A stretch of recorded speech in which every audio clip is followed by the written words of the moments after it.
Mercedes-Benz Rangers postgame show, and on the 7th game, there was no rest for the Rangers. A dominant third period stretches the Rangers' longest winning streak in 6 years to 7 and counting. Hi, everyone. Welcome inside the Delta MSG studios. John Giannone alongside Henrik Lundqvist and Steve Valiquette. Rangers now lead all NHL teams in points percentage. They have gained 77% of all the points available to them so far this year, Henrik. It's still sort of early in the season, but this is getting serious about how good this team is right now. It's impressive. Yeah. And when you watch them play, I try to pick up on things that why are they doing so well. We talk about special teams. They win that game. Top players making a difference pretty much every night. Great goaltending. And then you look at chemistry on the team. I love when Stromer, in the end, he jumps in. He doesn't go a second after that, maybe a dirty hit from the Chicago player. And it just shows signs of a tight group. They're playing for each other. It's a 5-2 game. Is it necessary? Well, it is necessary if you care enough for each other. And that's such a big part in having success. Chemistry in the group. And then you add on to all these other things. They're doing so well. Have a great record right now. Yeah, I couldn't agree with you more. There's a difference between a club and a team. And right now, the New York Rangers are a team. They're not a club. You know, you're going through a rebuild, you're shuffling the deck, people are in and out. It feels like a club. You all wear the same jersey, but we know we're all not going to be here in the end. But the core is built now, and you can look around the room and say, we're going to be here and we're going to do this together for a while. And there's a gelling that happens there and a chemistry that we can't really explain. We can only assume sometimes because we're not in the room. But Hank, like, that's a team. Yeah. That's not a club anymore. That's a team. And I think also to that point, when you have a balanced team with age, it's easier for the players to find their roles. Yep. And you have some of the veteran guys on the third, fourth line, and it makes it easier for the younger guys now that played a few years to figure out their roles. And you're going to need something from everyone. But it takes a while sometimes to figure out what that is, especially for the younger players. They might try a little too hard to score when their role is not really to score.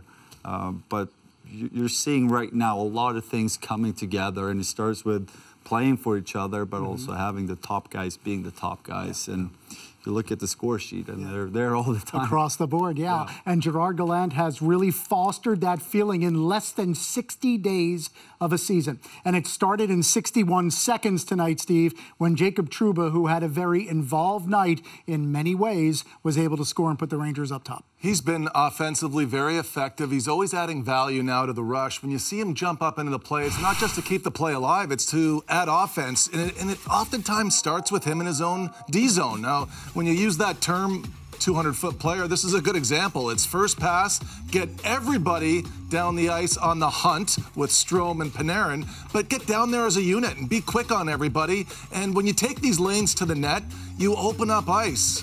Panarin shields the puck really well here by opening up his left foot, and that's stopping Kane from being able to check on him. And then that holds everybody's attention in the middle of the ice. So now you can have room for Trouba to walk in. And this is really good ice. We saw that first period really open up for both teams. And this shot, low blocker, he almost puts it through the twine here, guys. I mean, that had a sound to it. Yeah. You know, he had the intent to just blast it through. It's such a smart play by Panarin, too, cutting into the middle. And you could see he draw 2 or 3 Chicago players with him and opens up this lane for Trouba. And to your point with his shot, it is a bomb. So well placed and a lot of power behind that shot. Speaking of power, it was the power play that helped the Rangers in the second period, because within 6 minutes of that Trouba goal, the Blackhawks scored twice, so they took a 1-goal lead into the second period, and then the Rangers went to work with the man advantage. And again, you guys talked about it before the game, there's something very special about the top unit 5 and what they're able to do with the puck and suck the players from the opposition penalty kill out of position to score the goal. You and I have talked about this a lot, where they have certain looks. They're looking for certain things, but those looks draw in attention. And when everybody's really drawing attention to the middle of the ice, it opens up the lane here for Zibanejad to make his play. All of that happens because the passing's been so precise, though. If you count the number of passes, successful passes on the power play over the last 2 weeks, they are hitting at a 99.5% rate where everybody's in position because the passes are successful. This open look right here is the third time the team looks for Zibanejad in the slot. Instead of shooting it, he attempts to make his pass here, and as Henrik said in the intermission, there was no follow through. That's a pass. It wasn't a shot, but that's a pass. You know where Panarin is, and look what happens to the goalie, guys. We talked about that in the pregame, either on the butt of the seat of their pants or on the belly. Yeah. And I'm telling you, this power play is a weapon, and it's throwing the goalies all over the place. You watch the Rangers play their power play. They're moving the puck so well. All 5 guys can move the puck under pressure. I watched Chicago move the puck. A lot of it has to go through Kane. He's holding on to it, and his skill would open things up, but it's a lot harder to rely on one guy setting other guys up.